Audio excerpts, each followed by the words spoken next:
കല്യാണ പെണ്ണ് നീ അവിടെ നട വരുന്നത് കല്യാണ മണ്ഡപത്തിൽ ചാടിച്ചോണ്ട് കൊണ്ടുവന്നാ പോയി തല്ലിക്കൊല്ലട അവനെ.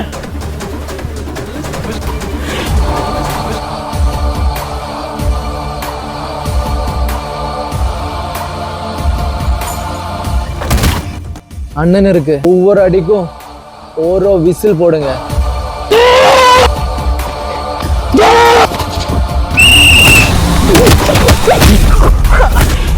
ടിമോസിൽ ഷോപ്പിംഗ് ഫെസ്റ്റിവൽ തുടങ്ങി മെയ് 14 മുതൽ മെയ് 17 വരെ രാവിലെ 10 മണി മുതൽ രാത്രി 10 മണി വരെ. ഈ കാണുന്ന 1,48,500 രൂപയുടെ സോഫ വെറും 70,900 രൂപയ്ക്ക്. അടിച്ചോടിക്കണേ.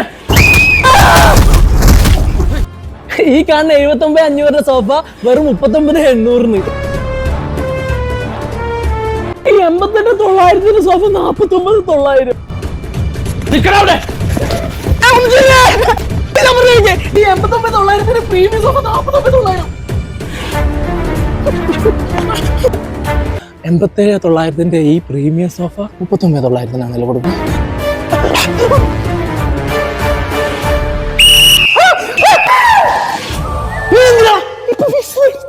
ആകെ ടെൻഷൻ ആവുന്നുണ്ട്. എന്തിനാ ടെൻഷൻ അടിക്കുന്നത്? 6,300 മാർബിൾ ടോപ്പ് ഡൈനിങ് ടേബിളിന്റെ സ്റ്റാർട്ടിംഗ് റേറ്റ് എത്ര? 12,900. ഇവളുടെ ആങ്ങളമാരും ഗുണ്ടകളും നിങ്ങളെ പഞ്ഞിക്കിടണ്ടെന്നെങ്കിൽ എവിടെയെങ്കിലും പോയിട്ട് പോലീസ് നിൽക്കാൻ നോക്കണം.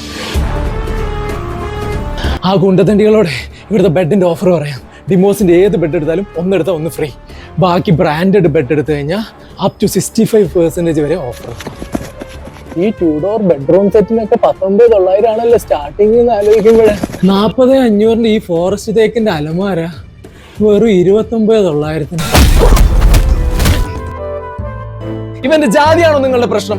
അവൻ കറുത്തവനായതാണോ നിങ്ങളുടെ പ്രശ്നം? നിങ്ങളെ പെങ്ങൾക്ക് നിങ്ങളൊരു ജീവിതം ഉണ്ടാക്കി കൊടുക്കുമ്പോ ജാതിയോ മതമോ പണമോ നിറമോ നോക്കിയിട്ട് ആവരുത്.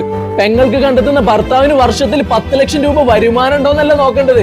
അങ്ങനെ കണ്ടെത്തിയിട്ട് പെങ്ങളെ കെട്ടിച്ചാലുണ്ടല്ലോ അവൾ എന്നും അവന് അടിമയായിട്ട് ജീവിക്കേണ്ടി വരും. ആത്മാർത്ഥമായിട്ട് സ്നേഹിക്കുന്നവരെയാണ് പരസ്പരം ഒന്നിപ്പിക്കേണ്ടത്. അല്ലാതെ പണത്തിന്റെയും പവറിന്റെയും ജാതിന്റെയും മതത്തിന്റെയും പേര് നോക്കിയിട്ടായിരിക്കരുത് മക്കൾക്ക് കല്യാണം ഉണ്ടാക്കി കൊടുക്കേണ്ടത്.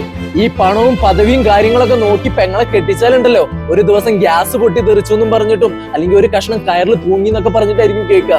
പെങ്ങള് സന്തോഷമായിട്ട് ജീവിക്കണോ? അങ്ങനെ വേണമെന്നുണ്ടെങ്കിലേ അവൾ ഇഷ്ടപ്പെടുന്ന ആളുടെ കൂടെ ജീവിക്കാൻ അനുവദിക്കുക. അല്ലാതെ ഇങ്ങനെ തല്ലാനും കൊല്ലാനും അല്ല നടക്കേണ്ടത്. ഇനി നിങ്ങൾ തീരുമാനിക്കുക, നിങ്ങളെ പെങ്ങളെ കൊല്ലാൻ വിടണോ അതോ ജീവിക്കാൻ വിടണോ? പ്ലീസ്